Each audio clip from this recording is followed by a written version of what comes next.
So today we have some thrift projects left over from last weekend, and we're gonna see if we can get them done in 20 minutes each.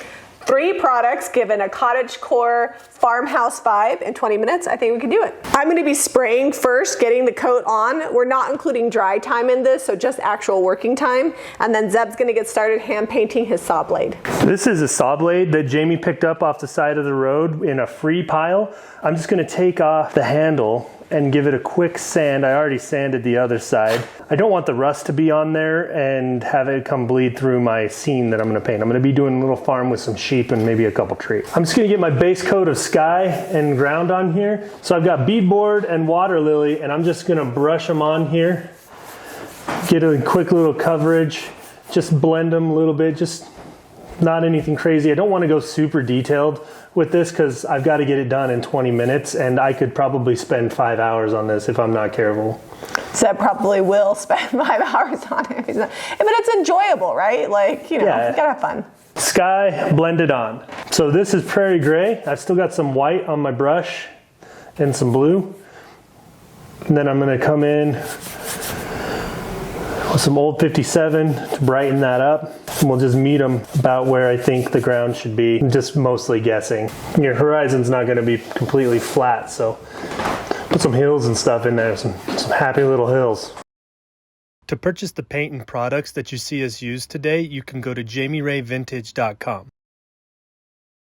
So I wanted to make this thing a little bit more exciting than it was. We took out the bottom shelf to put larger items. We're keeping in the top shelf, and then I wanted to do a finial type thing on top, and so I found in my box O treasures this awesome old knob that happens to have a bolt that fits inside of it.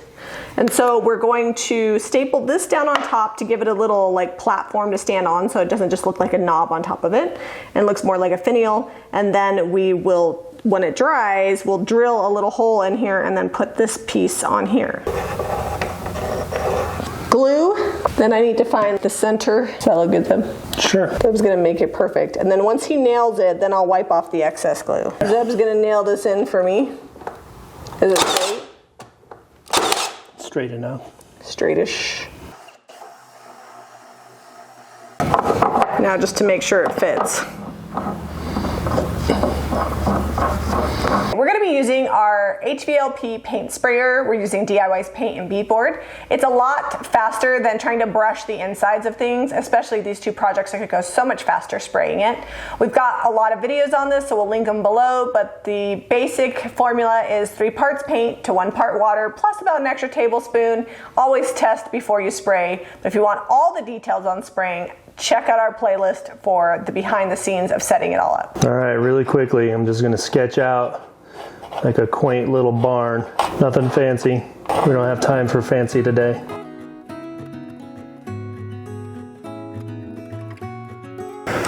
Sheep are so easy. You just basically draw an oval for the head, bigger oval for the body, a couple stick legs, and then when you blob the paint on there, it's perfect.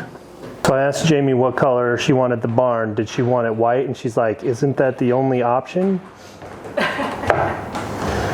Yeah. White barn it is. And this part goes fast. And this is gonna be pretty free form. I'm not going lots of details. Very folk arty. Can you say arty? Farty. Can you say arty? Folk arty is farty for short.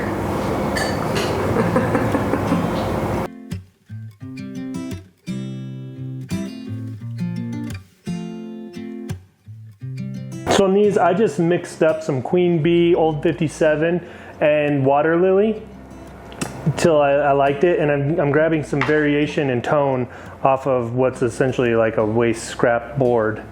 And then for these back ones, I want them to be a little smokier, so I added a little bit more Water Lily, and I'm just gonna take the tip of my brush.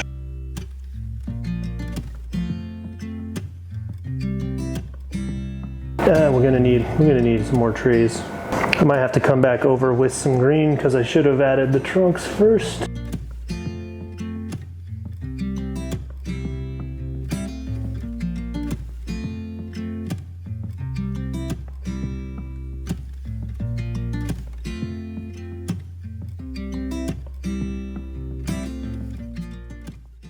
Does it look okay from 6 feet? I think it's okay because I didn't really have a plan going in. I just kind of free-formed it real fast and done. I'm going to be doing flowers down both sides using leftover floral transfers. I have a few that I'm working with here. This is IOD Redow 2, and I'm going to start with that one. I'm just going to build up a design and layer them in. This paint is super, super dry, so I'm just going to go ahead and put it directly on here. A lot of times we use a sealer first, and you can do that too. It comes with this little applicator stick, and you just rub the transfer on and peel it back as you rub the transfer down. You can kind of see after a while it just kind of peels up and you just go around the edges.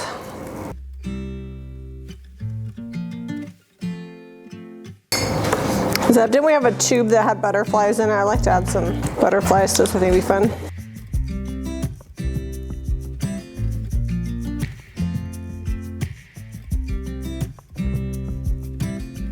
All right, Jamie's over here playing with IOD transfers, and I've got a JRV stencil. This is the general store stencil.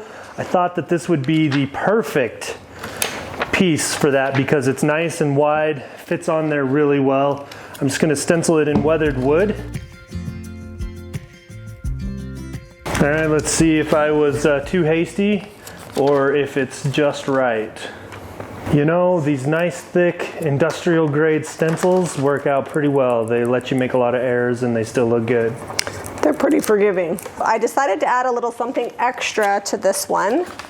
And so I'm just doing these cute little butterflies. These are from the entomology transfer.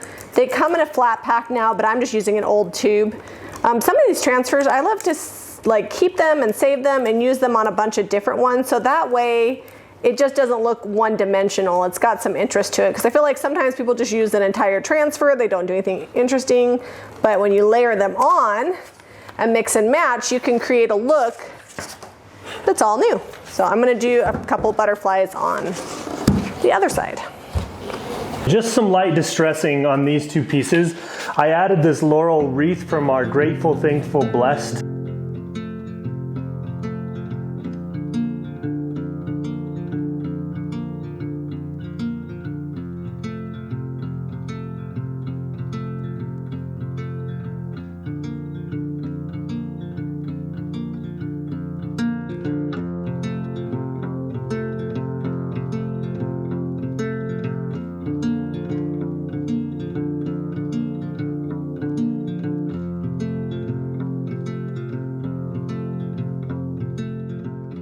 Zeb's doing the final touches on our shelf situation over here. I think that all three of these projects turned out pretty great.